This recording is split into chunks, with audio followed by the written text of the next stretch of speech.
இருந்து வருகிறார்கள். இந்த நிலையில் 2009ஆம் ஆண்டு இப்பகுதிகளை மக்களிடமும் மக்கள் பிரதிநிதிகளிடமும் கருத்து கேட்காமல் எந்த ஒரு ஆலோசனை கூட்டமும் நடத்தாமல் காப்பு காடாக அறிவிக்கப்பட்டது. அன்றிலிருந்து வரத்துணையின் நெருக்கடி அதிகரித்துள்ளது. இந்த சூழலில் 2021ஆம் ஆண்டு இப்பகுதியை ஸ்ரீவில்லிபுத்தூர் மேகமலை புலிகள் சரணாலயம் என்று அறிவித்து மேலும் இம்மக்கள் மீது தொந்தரவு மற்றும் நெருக்கடிகள், அடிப்படை வசதிகளுக்கு முட்டுக்கட்டை போட்டு ஏற்கனவே அனுபவித்து வரும் வசதிகளையும் தடை போட்டு சாலை வசதி, மின் இணைப்பு வசதிகளுக்கு வனத்துறை தடையாக உள்ளது. 5000 குடும்பங்கள் நேரடியாக பாதிக்கப்படுகின்ற இந்த சூழ்நிலையில் 29/5/2026 அன்று உச்சநீதிமன்றம் ஸ்ரீவில்லிபுத்தூர் மேகமலை புலிகள் சரணாலயத்தை உள்ளடங்கிய பகுதிக்கு தீர்ப்பை வழங்கியுள்ளது. இந்த உத்தரவு மலை கிராம மக்களின் மத்தியில் பெரும் கலக்கத்தை ஏற்படுத்தியுள்ளது. அதில் அனைத்து அடிப்படை வசதிகளையும் நிறுத்தும் உத்தரவை பிறப்பித்துள்ளது. இந்த தீர்ப்பில் பாரம்பரியமாக வாழும் மலை கிராம மக்களின் உரிமை வழங்கும் வன உரிமை சட்டம் 2006ஐ பொருட்படுத்தாமல் விட்டுவிட்டது. ஆகவே 100 ஆண்டுகளுக்கு மேலாக வாழும் மலைவாழ் மக்களுக்கு 2006 வன உரிமை சட்டத்தின்படி உரிமை பட்டாக்கள் வழங்க வேண்டும். தேனி மாவட்டத்தில் வன உரிமை சட்டத்தை முழுமையாக அமுல்படுத்தி குழு அமைத்து கோரிக்கை மனுக்களை பெற்று ஆய்வு செய்து உரிமைகளை வழங்க வேண்டும். ஆகவே தமிழக அரசு அதுவரை கொள்கை முடிவெடுத்து இந்த தீர்ப்பின் மீது மறு சீராய்வு மனு தாக்கல் செய்ய வேண்டும் என்று அந்த பகுதி மக்கள் கோரிக்கை வைக்கின்றார்கள்.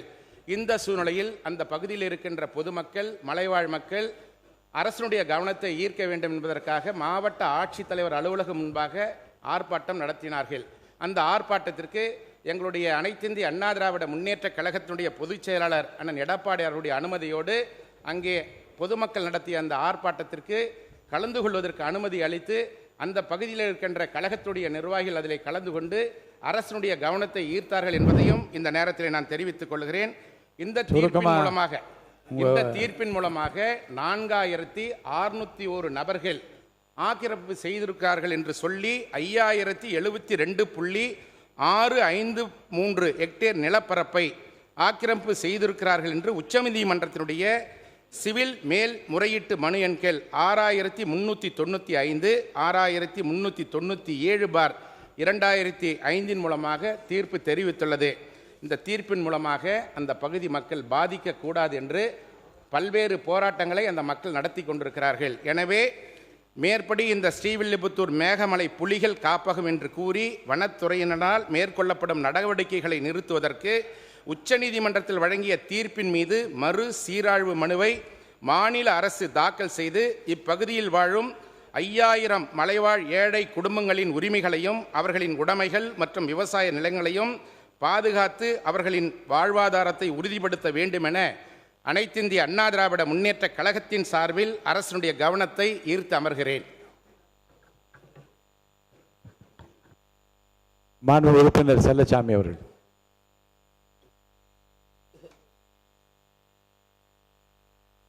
மாண்புமிகு பேரவைத் தலைவர் அவர்களே, தேனி மாவட்டம் மேகமலை உட்பட 9 ஊராட்சிக்கு உட்பட்ட 98 கிராமங்களில் சுமார் 5000க்கும் மேற்பட்ட விவசாய குடும்பங்கள் சுமார் 100 ஆண்டுகளாக 4 தலைமுறைகளுக்கு மேலாக பருத்தி, இலவம் பஞ்சு உட்பட பயிர்களை பயிர் செய்து விவசாயம் செய்து வாழ்ந்து வருகிறார்கள்.